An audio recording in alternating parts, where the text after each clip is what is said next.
Welcome, everybody. Good morning. Thank you so much for coming to our second talk of the Margaret Tresh Owen speaker series. So again, named for our founding director and the work that she has done to really bring science into the community. And the speaker series is one of our examples of this. So this is the second in our series. The next one we will have is on March 3rd, which is Dr. Michael Siller, who is going to be talking about supporting children with autism in naturalistic settings. So he is the director of the Autism Center at UNT. But I want to introduce our speaker for today. So this is Dr. Sarah Kutcher, who got her undergraduate degree at Drake University and her PhD in psychology and developmental science at the University of Iowa. I got to know her when she did her postdoctoral fellowship at the Collier Center for Communication Disorders here at UTD. She was fabulous working in that institution, loved having her there. And then she took a job at University of Wisconsin, Oshkosh, and then moved on to Oklahoma State before returning back to Dallas for her current position as an assistant professor at SMU. So she is the director of the Kid Lab, which is Kids in Development. Makes a lot of sense. It's easy to remember. And there, Sarah's working a lot on language development and vocabulary development, which is close to my heart, with a lot of ideas about how context and things like temperament play a role, as well as talking about doing some research on late talkers. And her work right now focuses a lot on how digital media can affect language development in kids. So please join me in welcoming Sarah, Dr. Kutcher. Thank you, Mandy. And I will say, if at any point you can't hear me, just make a face and I'll adjust, because I tend to move around a lot and you never know with remote microphones how they're going to work. So today I'm going to be talking a little bit about, there we go. Today I'm going to talk a little bit about children's language development and then the role digital media plays in that. But before I get started, I do want to start with sort of a disclaimer that a lot of the work that I'm going to be talking about today is funded by national grants, NIH, NSF, IES, and a lot of those sources of funding are either being cut or significantly limited. And so today I'm not just going to focus only on the work that I'm doing, because I think it's really important to understand the broader field and all of the work together and what is being done and how important a lot of that work is for really discovering children's development. So with that disclaimer, I want to start with a question. So how many of you have seen headlines like this? I know there's probably some people online, hopefully those are nodding their heads as well.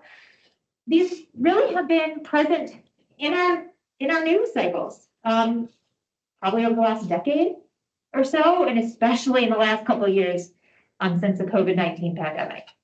And I don't know about you all, but I really relate sometimes to this bottom one here. Screen time is awful, and I can't live without it. Right? And the truth is, as one of my colleagues really eloquently put in this piece from the New York Times, screen time is messy. And we really have a love-hate relationship with screen time, both for ourselves, but especially if you're a parent or work with children, or even just see children out in the world. And screen time is messy for two primary reasons. One, it's not going away. It's very pervasive. It's everywhere in life. As we give this talk, we're using so much technology, and half of you are sitting on Teams right now and watching this virtually. So media is everywhere in our world, but it's also messy because how it impacts development can vary substantially based on the person, based on the context, based on what the media is, what the content of that media is. And that combination means that it can be really difficult for us to understand, what do I do in this technological world so we can still support our children as they grow? So I'll talk about both of those today. And the first point here, digital media is not going away and it's pervasive. That's not going to take, it's not hard for me to convince you of that. So I want to show you just some data if you're not convinced yet. The first thing I have here is work from Rideout and Rob. They do the Common Sense Media Survey, and every few years they put together a really comprehensive survey across the US of children's media exposure. And the latest one was from 2020. So this was data from pre-COVID-19 pandemic. And children from 5 to 8 are getting about 3 hours a day of screen time. But even the youngest ages, under 2 years old, pre-COVID, we're getting almost an hour of screen time per day. Now, our lab has followed up on this and looked at specifically at this 2-year age and 17 to 30-month-olds, 1.5 to 2.5-year-olds, and discovered sort of really similar findings here. So this is data from 2021 to 2023, so after the start of the COVID-19 pandemic. And each of these bars represents a different form of media.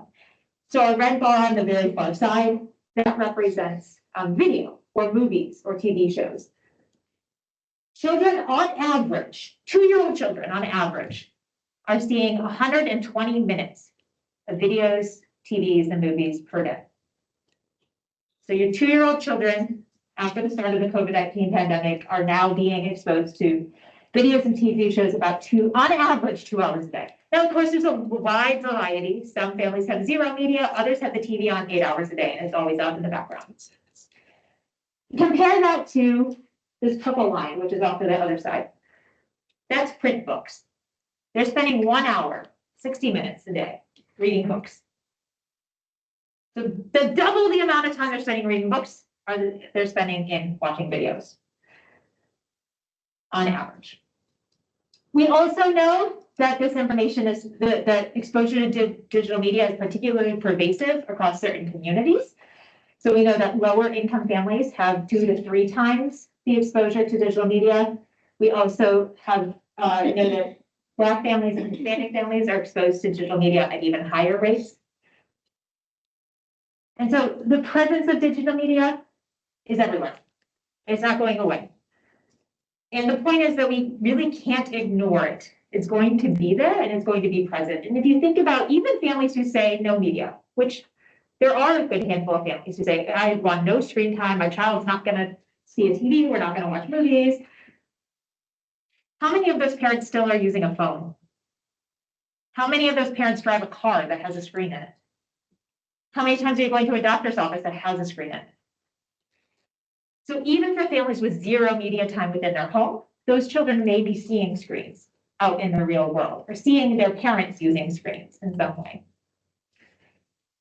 So all of this means that we can't ignore the exposure to digital media. That's part of life today. And so I think we need to be very aware of that. But the other component that's really important is that digital media use varies a lot. And because of that use varies a lot, the impact it's going to have is also going to vary. And so therefore, we must truly understand how it is going to alter development. Not just whether or not it does, but how. And that's what I want to focus on. Before I get into the details of how digital media might be impacting their development, and particularly their language, I want to couch this in sort of the bigger picture of just development in general. And I view development as a developmental cascade.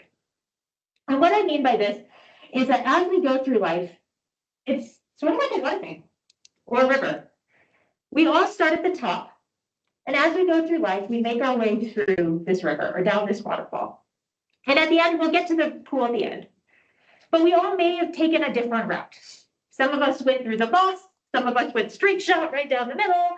Other of us went through the rocks a little bit. Maybe you stopped off in a reflecting pond along the way. There are lots of routes through life, lots of pathways, and there's not a right or wrong way to get to the bottom. But that cascade, every time you go step down that waterfall, is impacted by where you came from before. So if you went through a muddy patch, you're going to be a little bit more muddy the next step down that waterfall. If you went through the moss, you might have a little bit of leaves with you as you go to the next step. So every step you go through down this cascade is going to bring with you. You're going to take that with you. And so experiences are going to build on each other over time. And as we go through each step of life, we take what we have learned in the past, we bring it to that current moment, and that's going to help us learn. So it's always where we came from, what we're doing now. So what you do, wherever you're sitting right now, the knowledge you have today is influenced from yesterday. And because you're sitting here right now, hopefully tomorrow you have different knowledge. And that's going to impact the next thing you do. Okay, so that's sort of the idea here. And this idea of cascades really is rooted on the idea then that rich early experiences are going to support stronger later learning. So the better foundation we can set up early in life, the more success the children will have as they get later. Okay, so let me give you sort of a concrete example of this cascade. And I'm going to give you an example in the case of word learning and learning new words and new languages. So let's take this example here. We have a parent and a child interacting, and as they are interacting, the parent might say something or talk to the kid. Most parents say things to the kids when they're interacting. So you might say something like, "Do you want the banana?" And at this moment, as the parent and child are interacting, this is an opportunity for the child to learn the word banana and learn what that word means. And to do that, they have to take the word banana, those sounds, and put them together with the object, with this sort of yellow crescent-shaped smelly thing, and make that link. But just being able to make that link, just looking at the banana when mom says banana, that's not the end of learning. Because to learn something, you have to remember it. Tomorrow, when mom brings out a banana, you have to remember what it was called. Or when you get hungry for the snack later, you have to know how to say banana. And so there's also this sort of retention element. We have to remember that information at a later time. But beyond just banana to banana and remembering it, this is also not the only time and the only banana that the child will ever see. In fact, the child's probably going to see a lot of different bananas. So the next day, they might see an unpeeled one. They again need to sort of make that link, remember it over time. And then maybe they get this little fleshy banana, a little stuffed banana, also called banana. They also remember that over time. And as they get these experiences, they build up this foundation. All this repetition is going to build on each other, such that that child then is able to generalize into new opportunities as well, and begin to recognize that banana can refer to lots of different things. And they start to realize that there's also features that make a banana important. So in this case, maybe crescent-shaped, and usually yellow are probably features that are important for being a banana. So as they get all of these different exposures, these are going to build on each other and help support learning of just this word banana. But as they do this, it's also going to help their ability to learn other words. And this is what we call sort of the different time scales of learning. They learn how to map, in the moment, attend to and focus on the thing they need to focus on. So when we say banana, they learn to look at the banana and make that link. There's also the memory component I mentioned, retention, and the generalization component. And so when children are learning new words, they make a link, they remember it, they generalize it. And as you do this over and over and over again, it makes learning that next word even easier. They can take a shoe and map that and remember it and generalize it. Figure out the features that make a shoe a shoe. So they can recognize that this brand new one is a shoe without having to relearn everything over and over again. And that means that they have learned how to learn.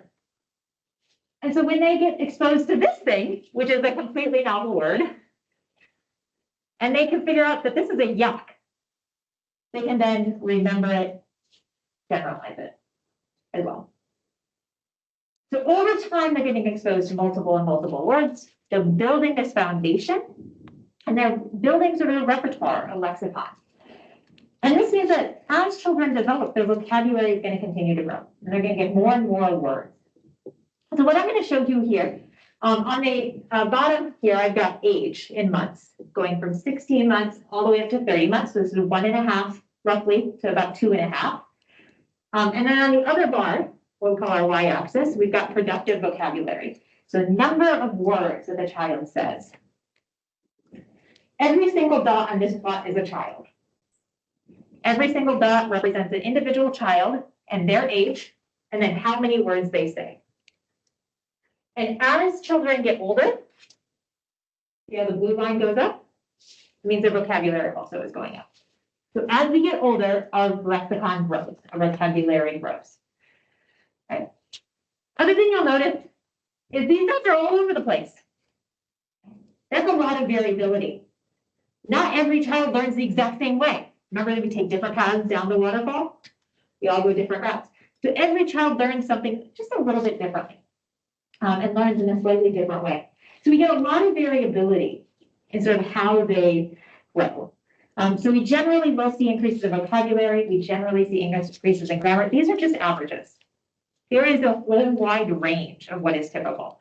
So even at 18 months, typical can be as low as 20 words, all the way up to 300 words. There's a lot of that variability. And as a side note for the researchers in the room, this all comes from WordBank, which is a fantastic database that has thousands and thousands of vocabularies of children of multiple ages and multiple different languages. So I do highly recommend checking it out if you are a researcher in this area. So where does this variability come from? Well, one thing is different experiences. As you go down the waterfall and as you experience different elements of life, you're going to learn different things and you're going to learn at different rates. And so that means that your vocabulary is going to grow at different ways.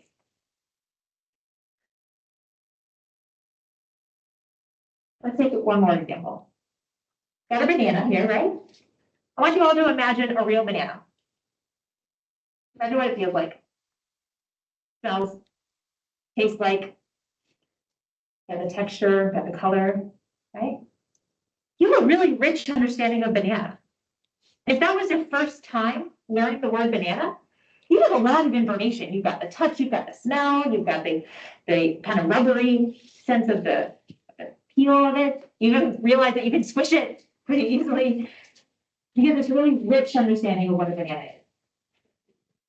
Now, imagine that you want a banana as a cartoon on a tablet. Your experience is going to be very different. You're not going to have smell. You're not going to have taste. Your touch is a flat screen. You still get the yellow, but now your yellow crescent thing sings and dances, which is not at all what bananas do in the real world. So the type of information that you're going to get, the foundation that you're going to build is different when you are learning through these digital experiences.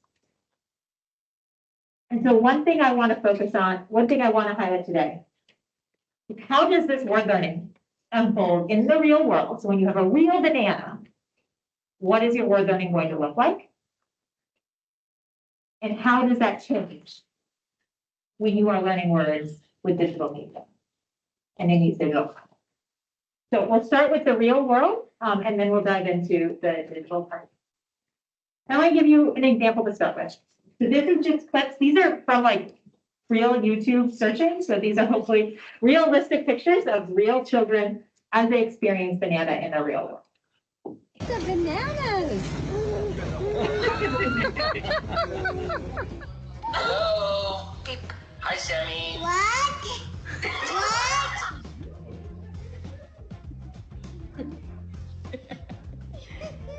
Bang? Here's a banana.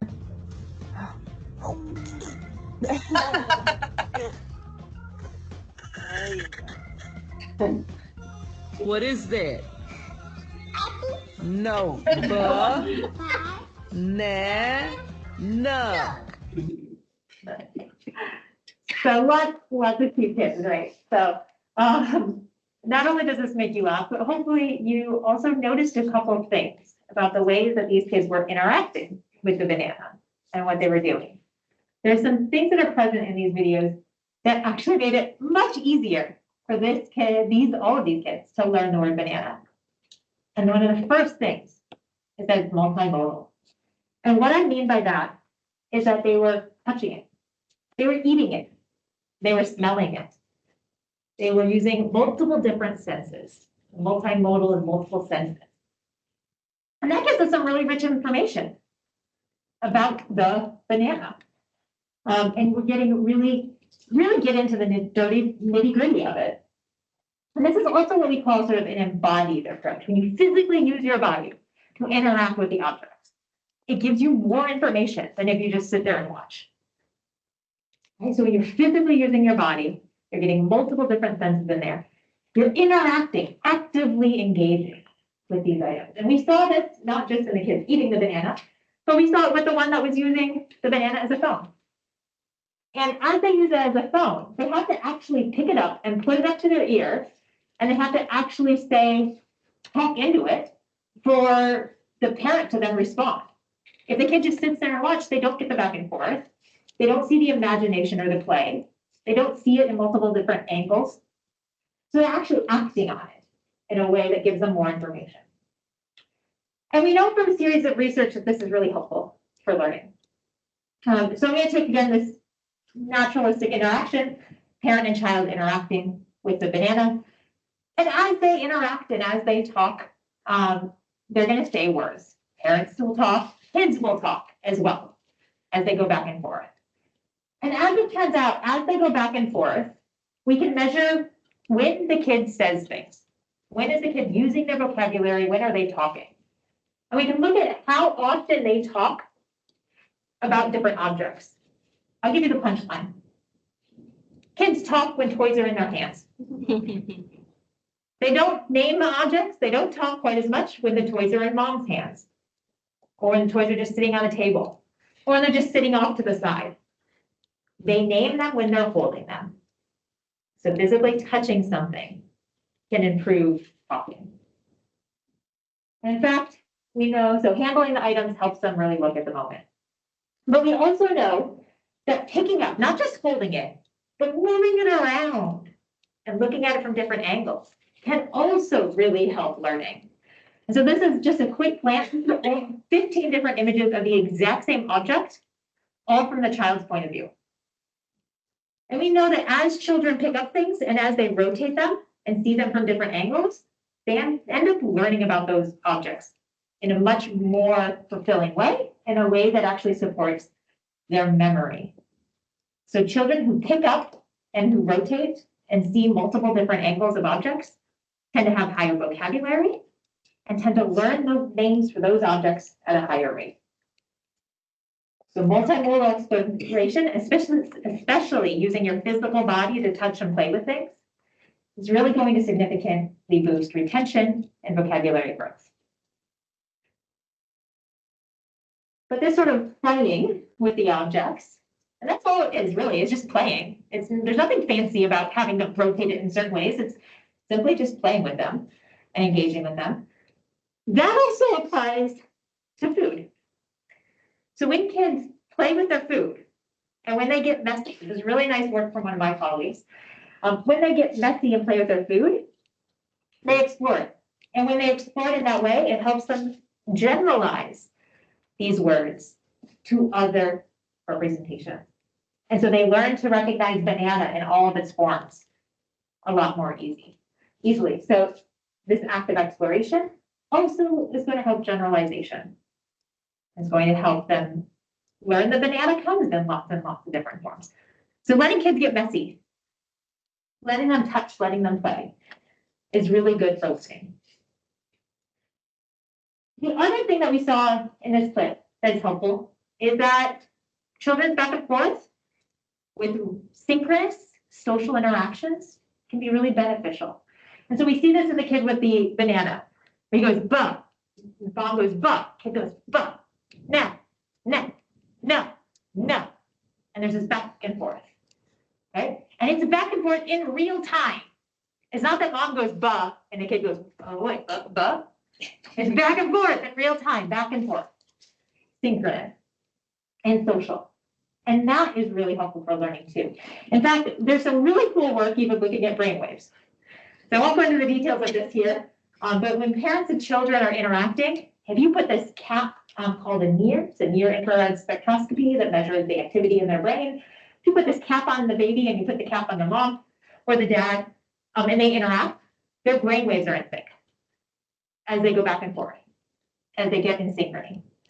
So your body is physically reacting to this interaction. And as you go through this, as you have more synchrony, we also know that there's more learning that is happening. And as there is more sort of back and forth, you also get higher vocabulary. And what this chart is showing is that as we have more turn taking, so back and more turns, more back and forth, children's vocabulary goes up. So more turn taking, more back and forth, higher vocabulary. Social interactions. These are real life social interactions. That helps learning in multiple different ways. The last thing that's really important for learning these sort of real world words is also high quality input. And here we see this in this image of the kid. So in the very first clip here, we had a parent going, oh, banana, and the kids giggling as they are saying the word banana. Now, in this moment, we hope that the kid's looking at the banana. And if the kid is looking at the banana, as the parent or caregiver says banana, it's going to help them learn. If the kid happens to be looking down, well, then they start learning that their pink bunny is called banana, and that's not going to be helpful. So we hope that the kid is looking up. And parents do a lot to scaffold this, and caregivers do a lot just naturally without even thinking. We tend to name things when kids are looking at them. We don't name them when the kid's off doing something else. We name them when they're looking. And that creates a really high quality moment to name and for the kid to learn, because they're already focusing on the thing that's important. And we can study this in some really cool ways. So there's some really nice advancements in eye tracking and camera use, where we can actually see the world from a kid's view and see what is the kid looking at and what is the parent looking at and how are they interacting. And so this is work from a variety of labs. What I'm showing you here is from Linda Smith's lab. We have a parent and we have a child, and they're both wearing what's called a head-mounted eye tracker. It's just like a headband, and it has just a tiny little camera on it. But we can see then what the parent's looking at and what the kid is looking at. And one thing you'll notice is the parent is looking at the kid. See what the kid is doing. The parent also then kind of is holding something in their hands that they're going to be talking and playing with. We can also see that the kid is looking at this object here. See this triangle? This triangle here is really good. This is something called joint attention. And it means both the kid and the parent are attending to this object. And when they're both attending, see the kid's even starting to reach out to it, they can learn about it. That's a high quality moment for learning. An optimal opportunity for the kid to touch, to play, to get some input, to get the name for it. I want to give you a close-up of what this looks like too. So the picture up here in the corner, this is from the kid's head-mounted camera. So this is exactly what the kid is looking at and the kid's point of view. And we've learned a lot in the last 10 years that kids' view of the world is totally different than that is of adults. In part because they're short and they're little. They don't see the world from up at 5 or 6 feet tall. They see the world at 2 feet tall. So they see a lot more shoes than they do faces, as it turns out. But when they're playing with objects, they also see the objects differently. So in this picture, there's a picture right on the your left here. The kid is holding an object. They're holding that green object. The picture on the right, they're not holding it. It's just sitting on the table. Notice the size difference of the green object. Notice how much bigger it is in that A panel. That's a result of kids having short arms. Kids have little, I call T-Rex arms. So they have little T-Rex arms. Their arms are short. So when they pick up a toy to play with, it has to be closer to them because their arms are short. And because it's closer to them, it's going to take up a lot more of their visual field. And so it's bigger. It's what they see. And that makes it really easy to focus on that thing. And it makes it really easy to attend to that thing. Remember I said that parents tend to name objects when kids are holding them? So they're holding it, it's big, it's prominent, it's salient, it's right here in front of them, and all of a sudden mom goes, that's a dance. That made it really easy. Sometimes the physical features of the kid, just having short arms, is helpful for them to learn. So when kids are naming, or when kids are touching these objects and when parents are naming them, this leads to these high quality moments for learning. And as we have more conversations, they're also going to have more learning. So more conversations, more playtime, more back and forth, more opportunities for holding, for naming, for learning. And all of this is going to sort of cascade in a way to support the child's overall language development. So multiple different things that are important in the real world. And all of these are sort of going to help the child cascade through life and really support their learning. But as we all probably know at this point in life, life is not always linear. Life is not always smooth. We don't just go straight down the middle. There is no magic token. If you do these things, it doesn't mean that the life will be perfect. In fact, life tends to be a lot more like this. We'll stop off at a reflecting pond for a while. We go through the mud. We get caught up on a stick. And we'll get to the bottom eventually. But the way that we got there might have been a little different or unexpected. And a really key question in today's world is the degree to which technology changes us. So how does the prevalence of technology and digital media and screens change our path down that waterfall? Let's start with an example. Anyone know Miss Rachel? Any parents are around? All right, so this is a clip from Ms. Rachel, which is one of the most popular YouTube and TV shows for young children. So this is a very realistic, real-time example of what young children might be exposed to. Bananas unite. Peel bananas, peel, peel bananas, peel bananas, peel, peel bananas, chop bananas, chop, chop bananas, chop bananas, chop, chop bananas. Go bananas! I know there might be some parents in the room that were like dancing along. But this is a sort of if a child is learning through digital media, is watching media, screen time, this is what they're going to be seeing. It's something a lot like this. And first thing you might have noticed or realized is that it differs a lot from those real rich interactions. And one of the first ways that it differs is instead of being multimodal, instead of having multiple senses, it was uni or maybe dually modal. We could see it, we're using our sense of vision, and you're using maybe your auditory, you're hearing things, right? But what you're hearing is not the crunching of a banana, which is an important element. You're also not touching anything. Or maybe you are touching like a table or something right now, but that is not a banana. The things that you're tasting are your morning coffee, not a banana. And so the amount of senses that you can use to interact is very, very different. And we know that this matters. In fact, we know that having a really sparse representation that doesn't have very rich things can be hard for kids. And this is work that we've done in our lab, where we give a child a rich object. This is a real cup. We don't show it on the screen. Give them a real object, a real 3D cup. And we ask them, where's the cup? Put a couple different objects on the table, and they can pick up the cup when it's a real rich thing like this. But if we were to give them something that is much more sparse, so we give them like a wooden cylinder or a block, what a lot of children might use as a pretend cup even, but it doesn't have the colors, it doesn't have the handle. It's much harder. When we ask, where is the cup? It's much harder for them to identify. Well, interestingly, it's also much harder for them to identify weird representations or cartoon-like representations.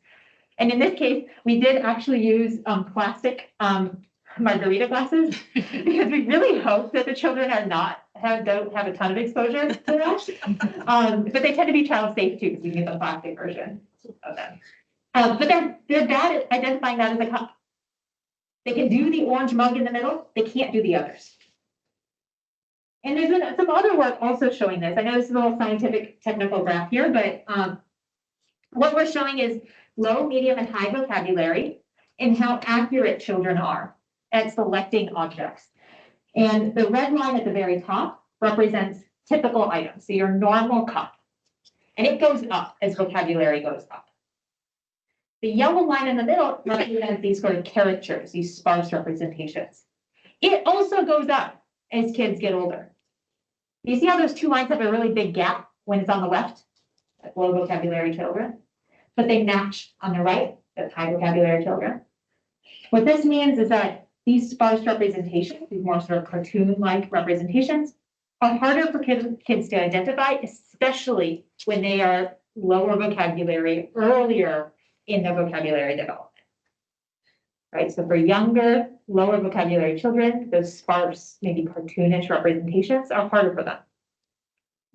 And a lot of what we're seeing in digital media is some of those cartoon, sparse, sort of line drawings.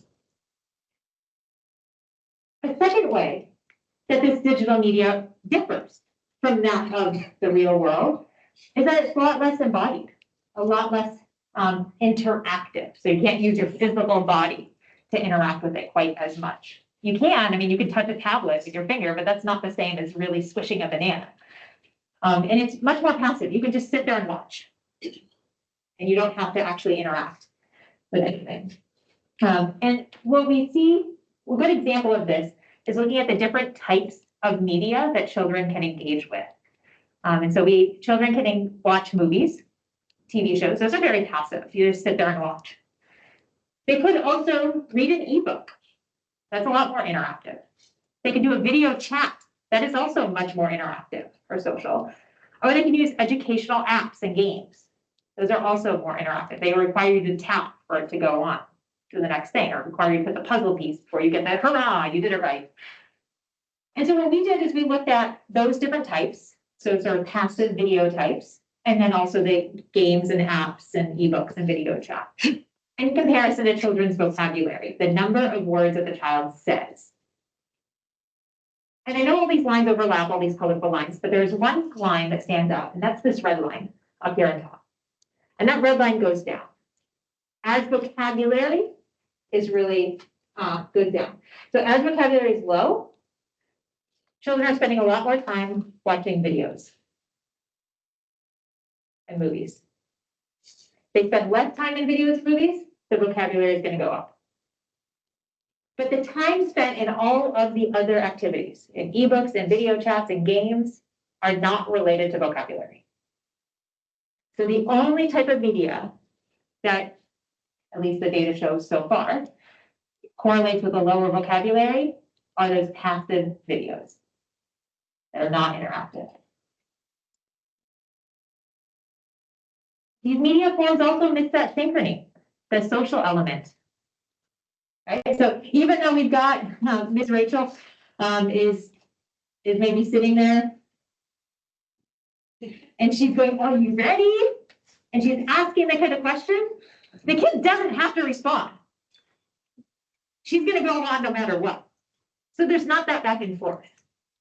And if the kid does respond, they might be a little delayed. She may have already gone. Or maybe the kid says yes right away and she still sits there. You don't get that real time. The timing is off a little bit. So you don't get that social element. You don't get that synchrony. And that matters. In fact, there's a lot of work now and some what we call meta-analyses, which are sort of summarizing across work that show that when you are using media, if you use the media socially, so parents are actually sitting with the kids, and as they're doing it, they're talking about what they're seeing, and they're making it social. They're using it like they would a toy, basically. They're talking about what's going on. Well, that's going to help language.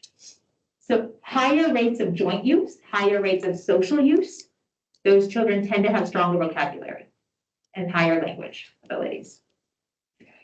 There's also some really nice work that has looked at video chat. And so here we can look at video chat and if children can learn from video chat, which is arguably very social. It's very synchronous in real time, unless you've got a shaky internet connection. You've got a good back and forth. And what we can do is we can look at if kids can learn a new word in video chat, can they do it in a face-to-face interaction? And can they do it if they just watch the video, just passively? So we can compare those three things. And what we find is that kids can learn from video chat and live interaction, but not the video. So each of these bars represents their accuracy and how good they are at learning. So higher the bar, the better they are at learning. And this line right through the middle, that's chance. That means if they're at chance or below chance, they're not very good at it. The only two bars that are higher are video chat and real life interaction. So they can learn from video chat. They can't learn from just a passive video. So social synchronous interaction is important. The last thing that is important here as well is that video, as you probably have guessed at this point, digital media creates a sort of lower quality moment for interactions. And this is something called technoference. Technoference is technology-based interruptions to your daily interactions. And so these pictures show parents or caregivers that might be distracted by media, and that disrupts those normal interactions. And so just as one example, the second picture of what might be the father and a child on a bus, normally would have been an opportunity for the dad to talk about, oh, there's a dog on the sidewalk. Do you see that? And instead the kid is just watching with no input because the dad is distracted by his phone. And this is a very common occurrence because we all have phones. And again, remember that pervasiveness of media is everywhere. And it is distracting parents from interacting with their kids. And there's a couple different studies that have shown this. This is one particular one where they had parents teach their child a word. So teaching them the word banana, for instance. And halfway through that training session, they gave the parents a phone call and interrupted it. And then they went back to teaching. So they got to still talk and teach, but it was just interrupted. On the other half, the parents, they didn't interrupt it. They let them just teach it all in one block at a time. At this point, can you guess which word the kid is going to learn? They learn only in the uninterrupted, the higher bar here. When it's interrupted, learning is lower. It's not impossible, it is just lower. So interruptions are going to lower those in the moment attention, those back and forths. But these technoference and these interruptions can also influence just broader growth of vocabulary. And this is worth using something called a Lena. A Lena looks like this. It's actually the size of about a credit card. And it's a recording device. So we can give parents this Lena and they put it like in their kid's pocket, or their kid wears a little vest and they wear it, and it records all day long. And it will record really key things. It records the number of screen time, amount of screen time, or the amount of electronic sound that the child is getting. Now, this is a very rough estimate. This is not capturing the amount of time a child is staring at a screen. It's simply capturing the amount of electronic noise that the child is hearing, which is a proxy. But it's also going to capture the amount of time the adult talks within earshot of the child, the amount of time the child talks, and the number of conversational turns, the back and forth. And this is a study out of Australia, and they looked at children at 12 months, 18 months, 24 months, 30 months, and 36 months. This is a longitudinal, looking at multiple different ages. And what they find is that for every single age, except for 12 months, so starting at 14 months and older, the more screen time that is reported, the less adult talk that's reported, the less child talk that's reported, and the less conversational turns that are reported. Every single one of those, or most of those, are significant in their study. And so more technology leads to less talk, less turn taking. And over time, that is certainly going to cascade as well. So lots of different things that are different about media than the real world. And so you're probably wondering at this point, what does this all mean? Especially as a parent, what do I do here? Well, when it comes to media, then just consider how interactive the media is. Video chat can actually be really good. As a kid interacts with other people in a real-time interaction, that's like the real world. And so these sorts of social interactions can be really beneficial. You get real time, you get back and forth, you can learn from those moments. Turns out that video chat can actually be really good for bonding as well. So caregivers and grandparents that bonded with their children over video chat and FaceTime during the COVID-19 pandemic experienced greater relationships and stronger relationships with their grandchildren. So there could be some really good benefits for some technology spaces. But you want to consider how interactive it is and how much you can be social with it. You want to consider who's using it and if it's being a distraction for that moment of learning, I want to focus on quality over just quantity. So some educational apps can actually be beneficial for children. Again, being engaged with that information. Or having a parent do it with them and point out what's there. Or critically, if you see a banana on the screen, then when you go to have a snack, be like, this is the banana, just like we just saw. And help them draw those connections. So giving those high quality moments. And so is educational, social, and interactive media okay then? Well, yes, with one major caveat. And the major caveat is that children under 3 suffer from what we call the transfer or video deficit. And this is the idea that when children learn something from digital media, they have a hard time transferring that to the real world. So when they encounter something in a 2D modality, they have a really hard time then applying that to a 3D real world situation.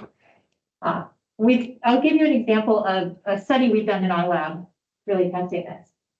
And so what we do is we give children novel objects. This one is called a zup, which is a made-up word and a made-up object. And then we'll ask children to find their zup. Now, one of these objects, it's not perfect. They have to generalize. So it's not just a memory matching task. But one of these objects matches the zup in the same color or the same material.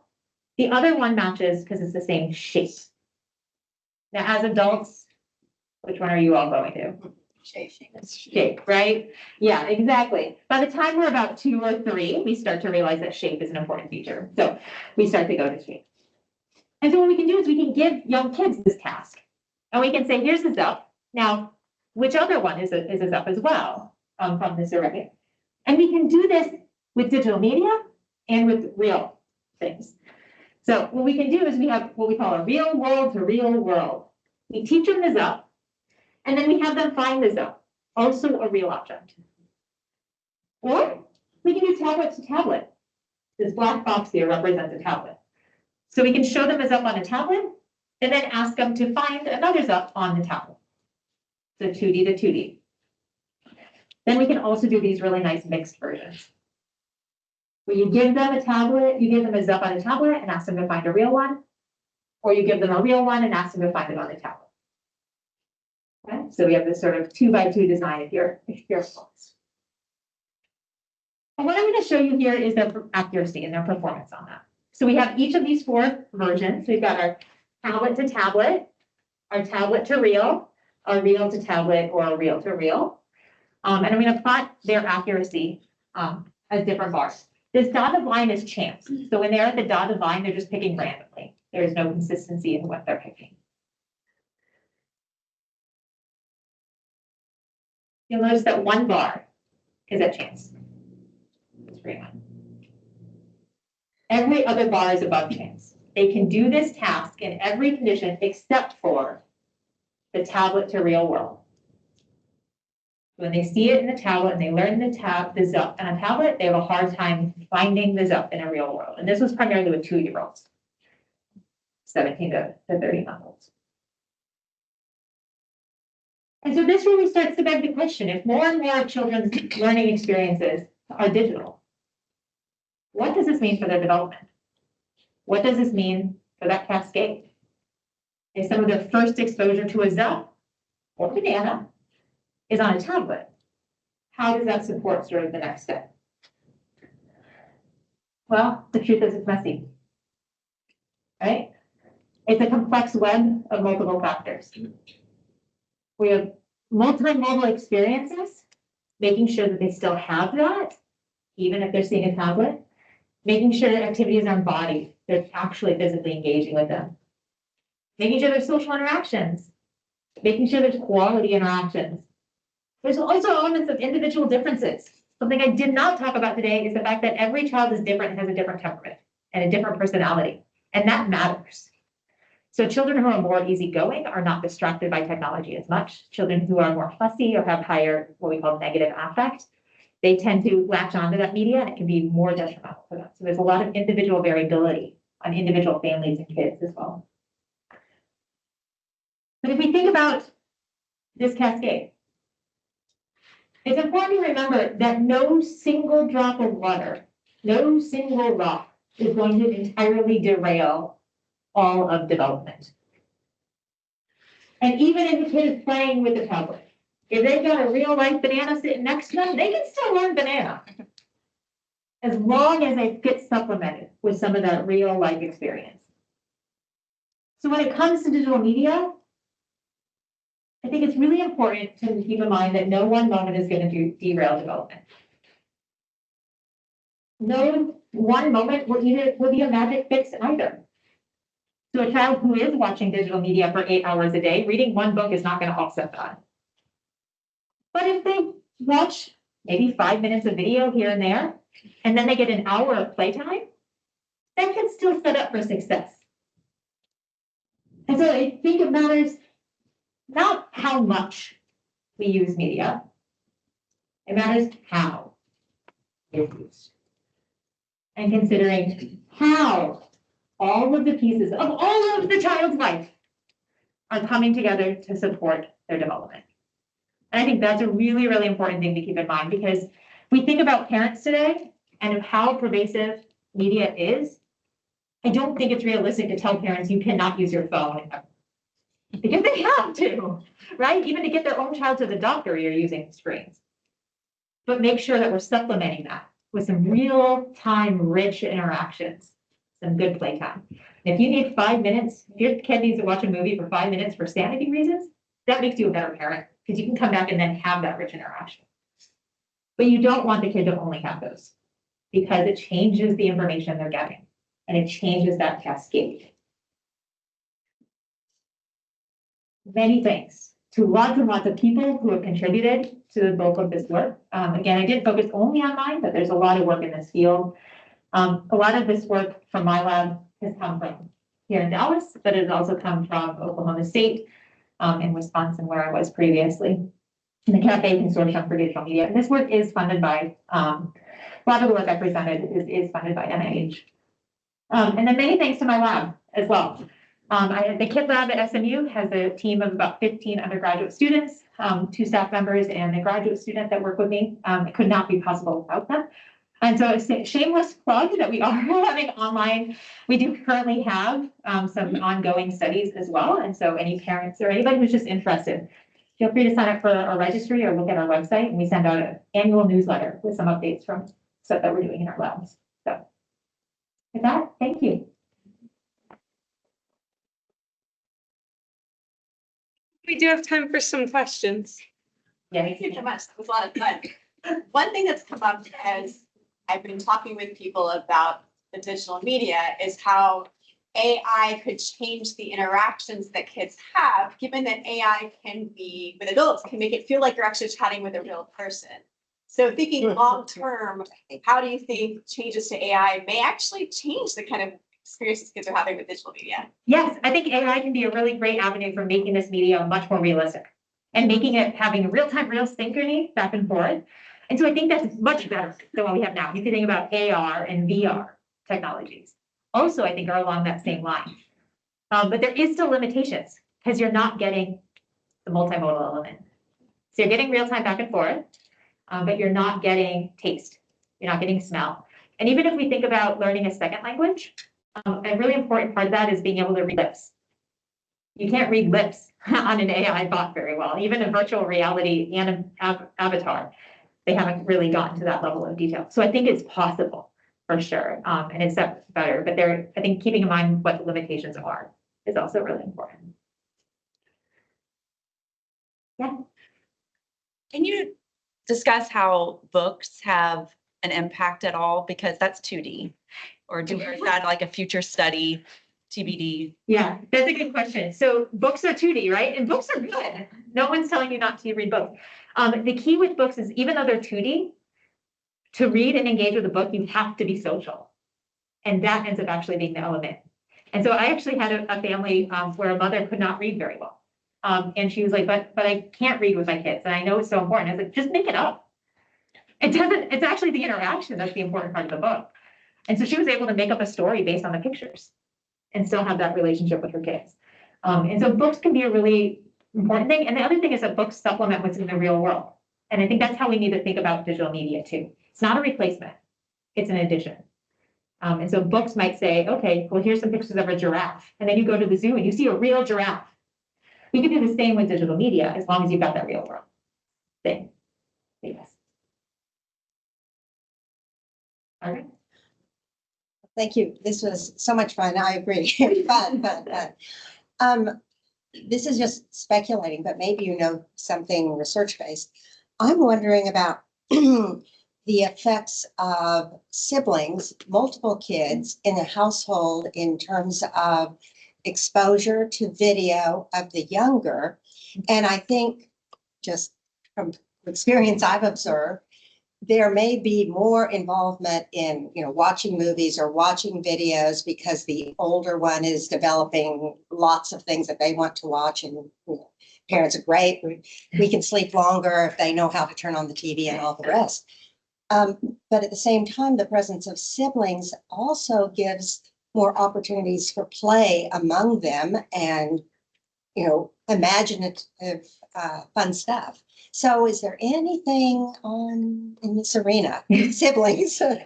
Yeah, I'm only aware of a handful of work on siblings, and siblings. It's hard. Yeah, they certainly increase the play and opportunities. It does not sometimes turn out that if they have older siblings that are much older that can talk for the kid ends up talking less because the siblings are talking for them instead of encouraging them to talk. But that's just sort of in real life. And that doesn't mean the kid's delayed at all because they understand. They just don't have to talk, right? When it comes to media, we're actually going to be studying that. So we are currently engaging in a study with one of Mandy's former students, looking at background noise and what kids are sort of passively exposed to when other people are using media around them and how that might be impacting them. So if that MSF grant gets funded, it'll come sooner rather than later, but we are working on that. Yeah, so I don't have a solid answer, but I think it's a really key one. We do collect that data. So we get information about the household. Whole media apology, I think, is a really important element. Yeah. Then I have another question. Yeah, go for it. I don't know if there's ways for me to check if there's questions on anything too. So, go ahead, Margaret. This came out of a dissertation that I was sitting into in the talking and learning that, and maybe this is wrong, but when you're collecting child talk, parent talk, conversational turns with Lena, and the two are simultaneous, Lena won't count that. And so I'm also wondering about, size of households, when there's media going on in the background, which there often is. How does Lena deal with this, and how are we gonna decipher really what the child's exposed to? Yes, yeah, Lena is not perfect. And I will disclose that my lab does not actually use Lena partially for those purposes. Because you have to end up going through and manually cleaning a lot of it. So the one study that I presented with Lena, they did a lot of manual coding, so they would have to double check a lot of it, which I think has to be standard these days. You have to do a lot of that reliability checking. Yeah. But there's some other studies that have not used Lena that have done similar snapshots. They haven't been date-long recordings, but they have been similar snapshots of like during the mealtime, for instance. And so we see similar trends, but the precise numbers, it's really hard to capture through Lena. I think you're going to need much more manual coding of that. And in this grant, the projects that we're planning right now, we're not going to use Lena for that reason or any more. Good luck with that. What? Good luck with it. I know. A big undertaking.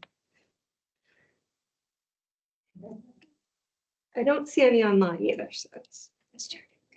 Oh, I just have a comment. Yeah. My son actually participated in the study last week, and it was so cool to see. And I learned a lot. Like, I wish I would have learned this 2 years ago. So I know some of y'all don't probably have kids yet. But if you're looking for a gift to get someone who just had a kid, HEB has those little baskets of like little groceries, and that can be something, as you were saying, like holding the object, practicing the object. So we have a number of items in the play kitchen, and that's what we're going to be drilling. until further notice. So just a little plug for the HEB basket. It's only about $10, by the way. Thank you so much for coming to speak. Appreciate it. Fabulous.